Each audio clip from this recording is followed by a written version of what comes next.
Olá pessoal, estamos de volta com mais um vídeo. Desde já muito obrigado por sua presença do outro lado, ok? Então que Deus abençoe a todos vocês, amigos, amigas, irmãos e irmãs.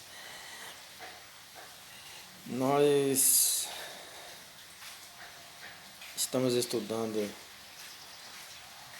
uma lição, e essa lição ela fala sobre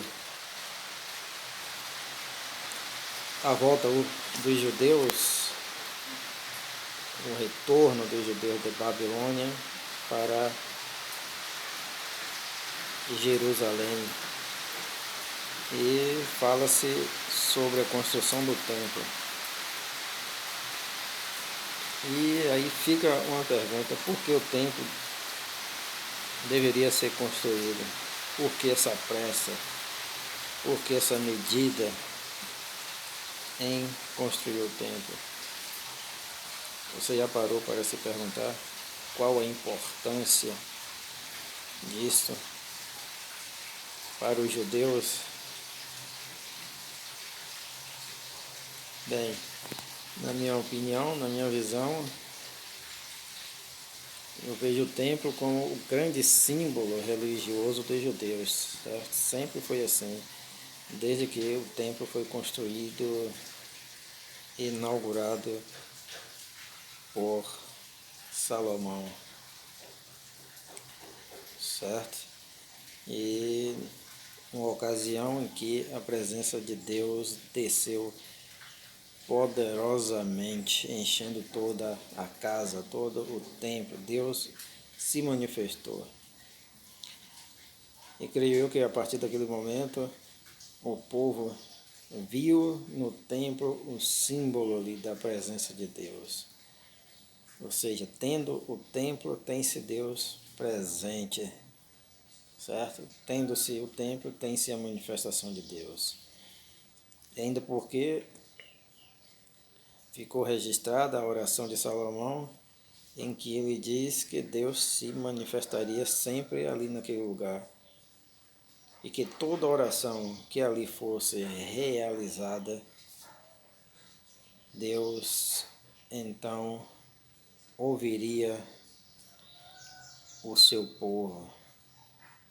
Então tornou-se um símbolo da presença de Deus. E Salomão, ele vai muito mais além, não só o povo judeu, mas também povos de outras nações que também ali comparecessem. Deus, o Deus de Israel, também atenderia as orações das pessoas. Certa oração de Salomão, que está registrada,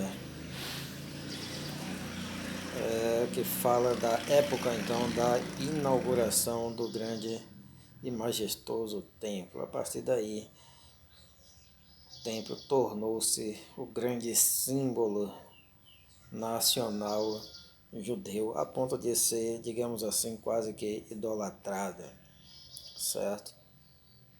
Quase que idolatrado.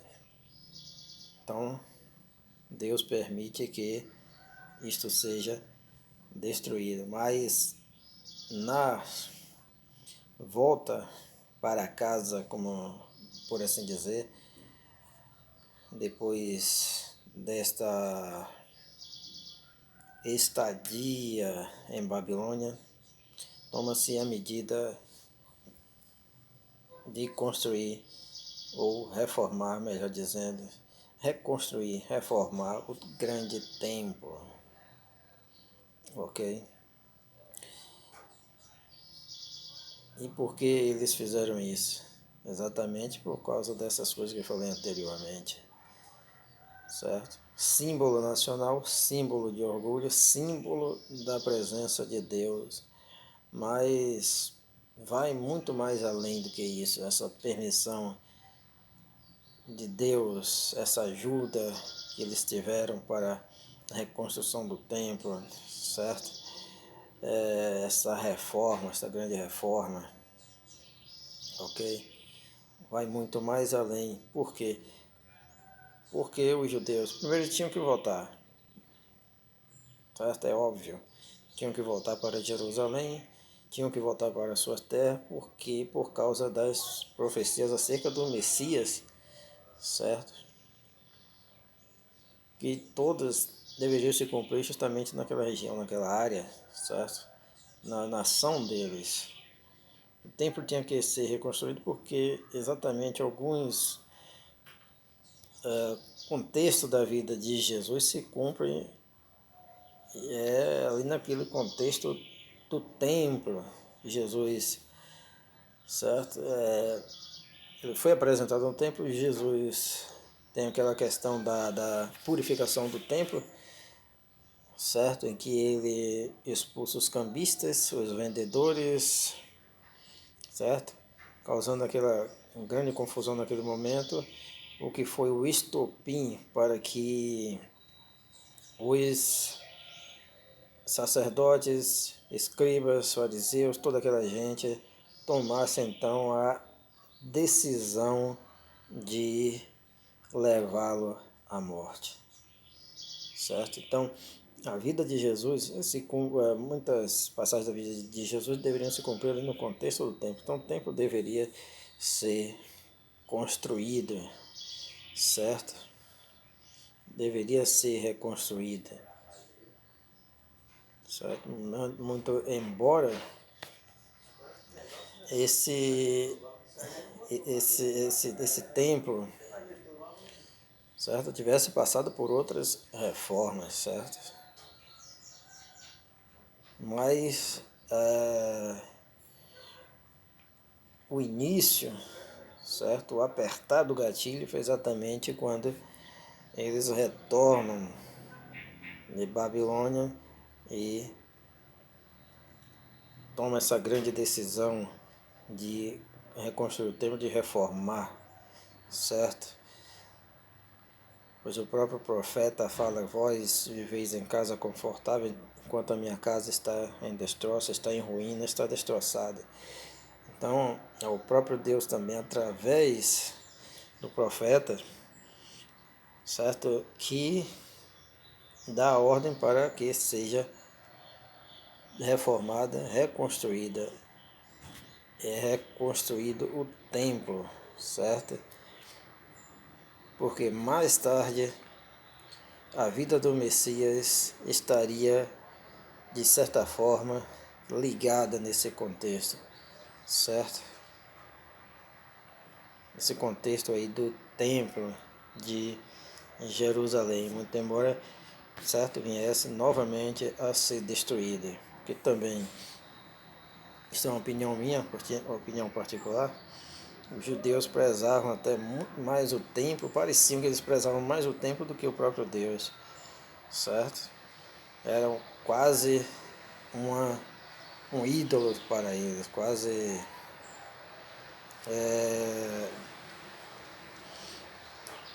algo assim extremamente incomum que eles valorizavam muito, pareciam que valorizavam mais do que a Deus e mais até do que as pessoas, porque o templo era tudo para eles, era o coração de Jerusalém, da religião judaica, certo?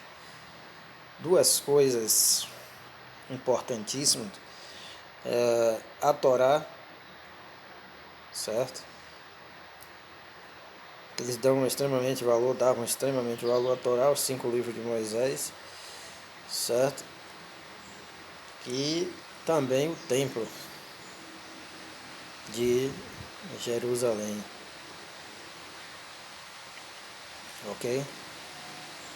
Onde aconteciam ali também as festas judaicas. Então o templo também deveria ser construído por causa disso, os contextos festivos, tudo acontecia ali em torno do templo, os sacrifícios. Quando Cristo morre, certo? No momento em que Cristo morre, é também o momento em que o cordeiro está sendo sacrificado ali no templo, certo? Então era imprescindível que este fosse reconstruído até que todas essas coisas se cumprissem então na vida de Cristo, na vida do Messias, certo? Embora o templo não tivesse mais aquela magnitude que tinha na época de Salomão, que era praticamente coberto de ouro, certo? Em muitos locais do templo, muitos utensílios, ou todos os utensílios, ou a maioria dos utensílios do templo eram de ouro e ouro puro, certo? É tanto que quando se faz essa segunda inauguração, que os mais velhos observam o templo, certo? E lembram aqueles que tinham visto, né, no passado a glória do templo, eles choram com saudades, certo? Que estranham, porque não tinham a beleza do templo anterior, edificado, construído por Salomão. Mas só que agora a glória do templo era diferente. A glória do templo não era mais ouro e prata, ou bronze, o bronze polido, que dá aquele brilho maravilhoso. A glória do templo agora era única e exclusivamente a glória do Deus de Israel. Então, fica aí a minha opinião, porque eu entendo o motivo de o templo ter sido reconstruído. Mais uma coisa, era um motivo também de união do povo, de unidade do povo, de encontro. Era ali que o povo se encontrava, embora eles já tivessem criado as sinagogas que funcionam como congregação, né, digamos assim dizer, funcionam como paróquias, mas a sede, digamos assim, a catedral era o grande templo central de Jerusalém, certo? Onde eram realizadas grandes festividades, grandes sacrifícios, certo? E era ali que o povo se reuniam para adorar o grande Deus. Enquanto as sinagogas funcionavam com leitura dos textos sagrados e funcionou também como escolas para se aprender o beabá da língua hebraica.